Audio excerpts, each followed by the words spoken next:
یہ سورہ فاتحہ شریف ہے، اس کی پہلی 3 آیات مبارکہ ہم نے پڑھی ہیں۔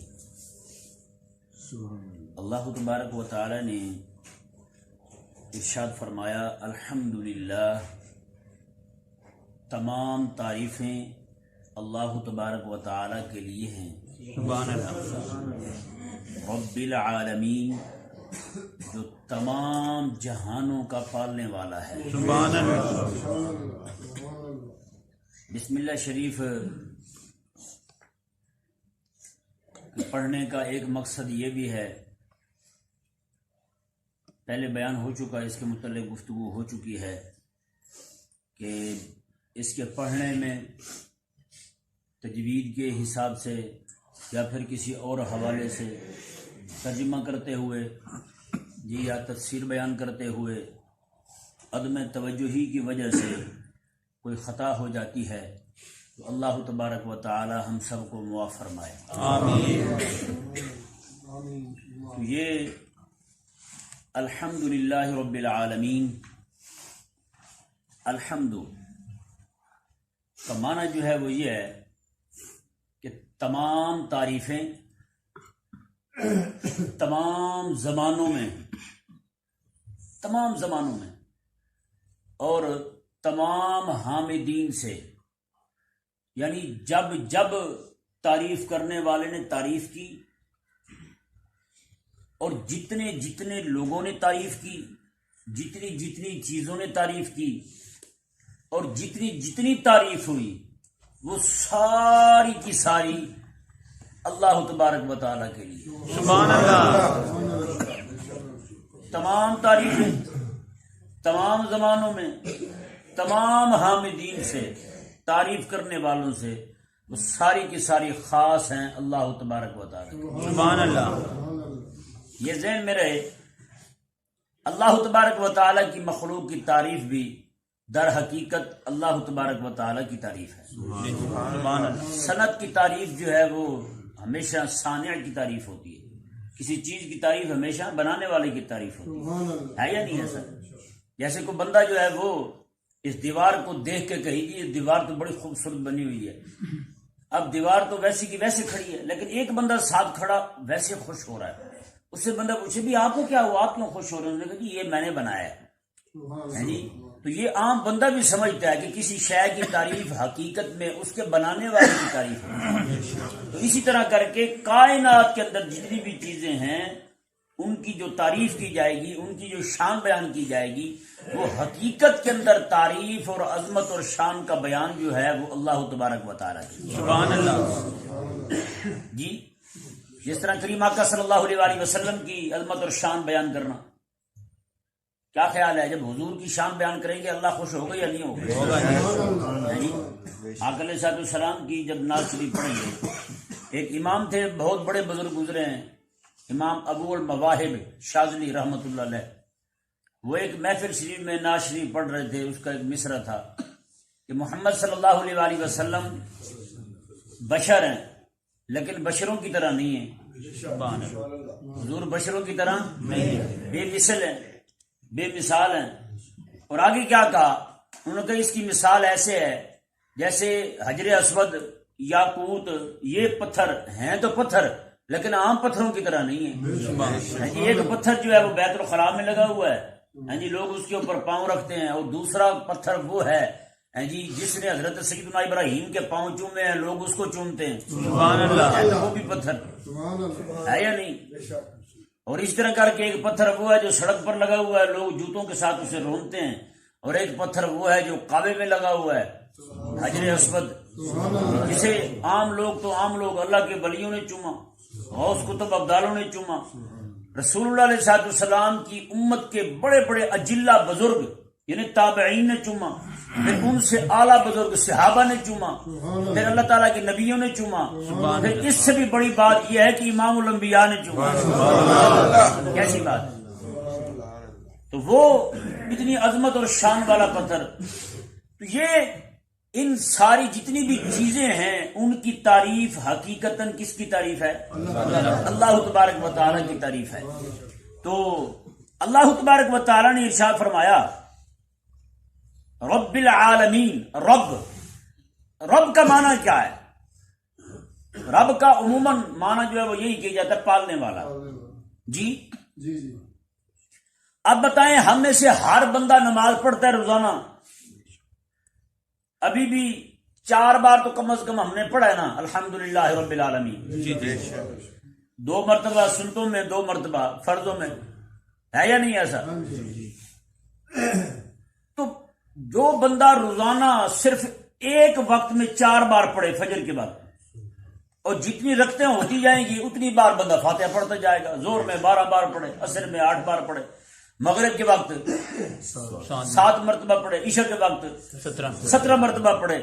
اب جو بندہ اتنی بار روزانہ بلا ناغا یہ پڑھے کہ پالنے والا رب ہے، اللہ ہے پالنے والا، تو بتائیں وہ کسی اور پر یقین کر سکتا ہے رزق کے حوالے سے؟ آج ہماری کیفیت کیا ہے؟ کیا ہم نے اللہ تبارک و تعالیٰ کو رب مانا ہے؟ بتائیں بھائی. اب مثال کے طور پر میں کہیں نوکری کرتا ہوں، مجھے میرا جو افسر ہے، سیٹ ہے، وہ کہتا ہے نماز نہ پڑھو، میں بھی کہتا ہوں ٹھیک ہے روٹی کا مسئلہ ہے. تو بتائیں میں نے پھر رب کسے مانا ہے؟ سیٹ کو. اللہ تبارک و تعالیٰ کو تو نہ مانا. تو بھئی یہی چیز ہے، اپنے اندر سمائیں، اپنے دل کے اندر اس چیز کو جگہ دیں. پالنے والا رب ہے. بے شک. یار بتائیں جب بندہ ماں کے پیٹ میں تھا کچھ بھی نہیں کر سکتا تھا، رب تبارک و تعالی نے اس وقت اس کی ماں کے پیٹ میں اسے روزی دی ہے، بھوکا نہیں مرنے دیا رب تبارک و تعالی نے. تو کیا خیال ہے دنیا میں آئے گا مر جائے گا؟ نہیں. جب وہ ماں کے پیٹ سے باہر آیا، اس دنیا میں آیا جی، اس عالم رنگ و بو میں جب وہ پہنچا تو اس وقت اس قابل تھا کہ وہ کوئی چیز کما کے کھا لیتا؟ نہیں. جب وہ بے بس تھا تو اللہ تبارک و تعالیٰ پر اتنا توقع اور بھروسہ تھا کہ اللہ تبارک و تعالیٰ عطا فرمائے گا. جیسے وہ بڑا ہوا، دانا ہو گیا، سمجھدار ہو گیا، علم حاصل کر لیا، اب اس کا رب کی ذات پہ توقع نہیں رہا. بتائیں بھائی میرے کریم آقا صلی اللہ علیہ وسلم نے ارشاد فرمایا اگر تمہارے اندر ایسا توکل آ جائے جیسے پرندوں میں ہے، اللہ تبارک و تعالیٰ تمہیں بھی بغیر محنت کے روزی عطا فرمائے. اب بتائیں یہ رزق دینے کا ذمہ رب نے لیا ہے یا نہیں؟ جی. جو کام رب نے اپنے ذمہ لیا وہ ہم نے اپنے ذمہ لے لیا ہے یا نہیں؟ وما من دابۃ فی الارض الا علی اللہ رزقها. میں جو بھی چیز اس زمانے میں اس دنیا میں چلتی ہے سب کا رزق جو ہے وہ اللہ تبارک و تعالیٰ کے ذمہ کرم پر ہے، رب عطا فرمائے. یعنی ایک پتھر کی بالکل بیچ میں، پتھر کے بیچ میں کیڑا پڑا ہوا ہے، ہاں جی، رب اسے بھوکا نہیں رہنے دیتا، اسے وہی روزی دیتا ہے. ہاں جی، تو پھر کیا خیال ہے یہ انسان اور رسول علیہ السلام کا ماننے والا حضور کا غلام رب تبارک و تعالیٰ اسے بھوکا چھوڑ دے گا؟ نہیں. تو بھائی یہ یقین اپنے دل میں بٹھائیں. الحمدللہ رب. کبھی نماز پڑھتے ہوئے رکے ہم، کبھی ہم نے سوچے کہ ہم کیا چاہ رہے ہیں، زبان سے ہم یہ کہہ رہے ہیں اور ہمارا عمل جو ہے وہ کوئی اور ہے. اللہ تبارک و تعالیٰ کو رب مانے، اللہ تبارک و تعالیٰ کو رب مانے، بس. اس کے علاوہ کون رب ہے یار؟ اس کے علاوہ پالنے والا کون ہے؟ اس کے علاوہ دینے والا کون ہے؟ کوئی نہیں ہے. اچھا جس چیز کے لیے رب تبارک و تعالیٰ نے ہمیں پیدا کیا ہے، جس چیز کا ہمیں حکم دیا ہے وہ یہ ہے کہ رب تبارک و تعالیٰ کی معرفت حاصل کرنا جی، اور اس کی عبادت کرنا ہے جی، اور اسے یاد کرنا. اس لیے اللہ تبارک و تعالیٰ نے ہمیں اور رسول اللہ علیہ السلام کی غلامی کے لیے پیدا کیا اور آقا علیہ السلام کی عزت اور ناموس پر پہرا دینے کے لیے اللہ تبارک و تعالیٰ نے ہمیں پیدا کیا. اور آج ہماری کیفیت کیا ہے؟ سارے کام چھوڑ کر جو کام رب تبارک و تعالیٰ نے اپنے ذمہ لیا تھا اسی کی فکر ہمیں رات دن لگی ہوئی. کیا کریں گے، کیسے کمائیں گے، پیسے کیسے اکٹھے کریں گے، کیا کریں بھائی، کیا ہے یہ؟ اور رب تبارک و تعالیٰ نے پتہ کیا فرمایا؟ یہ آگے سنیں گے حیران ہو جائیں گے. رب تبارک و تعالیٰ نے ارشاد کیا رب العالمین، فرمایا وہ تو سارے جہانوں کا پالنے والا ہے. تجھے نہیں پالے گا، تجھے نہیں دے گا، تو کیا ہے؟ اب یہ جہان کتنے ہیں یہ ذرا سماعت فرمائیں. سب سے پہلی روایت جو ہے وہ حضرت سیدنا عبداللہ بن عباس رضی اللہ تعالی عنہ سے مروی ہے. آپ فرماتے ہیں سبحان اللہ. فرماتے ہیں کہ الہ الخلق کلہ السماوات، فرمایا کہ سارے آسمان اور فرمایا کہ ساری زمینیں، ومن فیہن ومن بینہم مما یعلم ومما لا یعلم، آپ فرماتے ہیں سارے آسمان اور سارے آسمانوں میں جو کچھ ہے اور ساری زمینوں میں جو کچھ ہے، آسمانوں اور زمینوں کے درمیان جو کچھ ہے، اللہ تبارک و تعالی سب کو پالنے والا، سبحان اللہ. سب کو عطا فرمانے والا. سبحان اللہ. اور حضرت سیدنا قتادہ رضی اللہ تعالیٰ عنہ سے مروی ہے، آپ رب العالمین کی تفسیر بیان کرتے ہوئے فرماتے ہیں، آپ فرماتے ہیں یہ جو جہان ہے، فرمایا کہ جہان ان کی کل تعداد جو ہے، فرمایا کہ یہ 1000 ہے. کتنی ہے؟ 1000 تعداد ہے.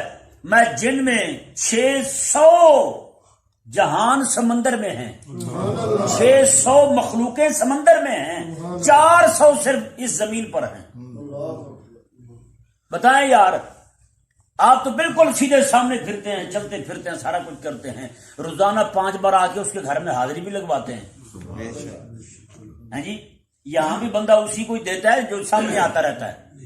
ہاں جی، لیکن جو بندہ یہاں رہے ہی نہ، بندے بھول جاتے ہیں. لیکن قربان جائے رب تبارک و تعالیٰ کی شان پر، سبحان اللہ. جو سمندر کی تہ میں پڑی ہوئی شے ہے یار، رب اسے نہیں بھولتا. تجھے کیسے بھول جائے گا؟ تو روزانہ حاضری لگواتا ہے اس کے گھر میں. اور فرمایا یہ حضرت ابو العالیہ رضی اللہ تعالیٰ عنہ ارشاد فرماتے ہیں، آپ فرماتے ہیں کہ انسان جہان جو ہے وہ کیا ہے؟ آپ فرماتے ہیں الانس عالم، انسان جو ہے یہ بھی ایک جہان ہے پورا. والجن عالم، اور جن جو ہیں یہ بھی ایک پورا جہان ہے. یعنی سارے انسانوں کا ایک جہان ہے اور سارے جنوں کا ایک جہان ہے. اور آگے کیا فرمایا؟ وما سوا ذالک ثمانیۃ عشر الف عالم، فرماتے ہیں ان دونوں کے علاوہ 18,000 جہان ہیں. سبحان اللہ. ان دونوں کے علاوہ. اور فرمایا کہ پھر جہان جو ہے فرشتوں کے ہیں. فرمایا کہ یہ زمین جو ہے ساری کی ساری یہ دنیا، اس کے 4 زاویے، 4 کونے ہیں. فرمایا ہر کونے میں 3,000 جہان ہیں فرشتوں کے. سبحان اللہ. جی، اور فرمایا کہ ان میں 500 جہان تو وہ ہیں فرشتوں کے جنہیں اللہ تبارک و تعالی نے صرف اور صرف عبادت کے لیے پیدا کیا، وہ اور کوئی کام نہیں کرتے. پیارے اور محترم بھائیوں، حضرت سیدنا وہب رضی اللہ تعالیٰ عنہ ارشاد فرماتے ہیں ان للہ تعالی 18 الف عالم، میں بے شک اللہ تبارک و تعالیٰ کے 18,000 جہان ہیں. فرمایا کہ الدنیا منہا عالم واحد، فرمایا یہ دنیا جو ہے اس سب جہانوں میں صرف ایک جہان ہے. ساری دنیا ایک جہان ہے. تو بتائیں یار، وہ رب تبارک و تعالی جو اتنے سارے جہانوں کو روزی عطا فرمائے، اور یہ جملہ ہی کیسا ہے، الحمدللہ رب العالمین، یعنی وہ پالنے والا ہے. ہم پر بھی لازم ہے کہ اس کی تعریف کریں اور اسی کی تعریف کریں. ایک ڈاکٹر جو ہے وہ آپریشن کرے نا، صحیح بات ہے، آپریشن کرے نا، وہ 1,00,000 2,00,000 بھی لے لے گا. جی، بندہ ٹھیک ہو جائے گا، تندرست ہو جائے گا، گھر آ کر جو بھی آئے گا اسے یہی کہیں گے بھی ڈاکٹر بشیر نے کمال آپریشن کیا یار، ہم تو شکر گزار ہیں اس کے، بھائی پیسے بھی لیے ہیں اس نے، بار بات پہ اسی کا شکر. لیکن خدا کے بندے یہ بھی تو دیکھو نا، اس خالق اور مالک نے تمہیں زندگی عطا فرمائی، پھر اس دنیا میں سانس لینا، یہ رہنا نصیب فرمایا ہے. اور میں کہتا ہوں قسم خدا کی، ان سب چیزوں سے بڑی بات جو ہے وہ یہ ہے، رب تبارک و تعالیٰ نے اپنی توحید اور محبوب کریم علیہ الصلوۃ والسلام کا دامن عطا کر دیا. اتنی بڑی نعمتیں رب تبارک و تعالیٰ نے عطا کی ہیں، تو پھر یہ بندہ جو ہے وہ دائیں بائیں جائے کیوں؟ جی، اللہ تبارک و تعالیٰ نے ارشاد فرمایا الرحمن الرحیم، یہ بھی ایک طرح سے کریم کا کرم ہے، فرمایا کہ تمام تعریفیں اس اللہ کے لیے ہیں جو سارے جہانوں کو پالنے والا ہے۔ کیوں پالتا ہے؟ الرحمن الرحیم، کیونکہ وہ بڑا مہربان رحم والا جو ہوا، سبحان اللہ، وہ بڑا مہربان رحم والا جو ہوا۔ اور فرمایا مالک یوم الدین، وہ قیامت کے دن کا مالک ہے۔ بے شک۔ یوم الدین جو ہے یہ قیامت کے دن کو کہتے ہیں، جزا و سزا جس دن ہوگی، ہر بندے کو اپنے کیے کا حساب دینا پڑے گا۔ ہر بندے کو اپنے کیے کا، اپنے اعتقادات کا، جو عقیدے اس نے غلط گھڑے ہوئے تھے، جو اعمال اس نے غلط کیے تھے، سب چیزوں کا حساب دینا پڑے گا۔ اللہ تبارک و تعالی ہم سب کو سمجھنے کی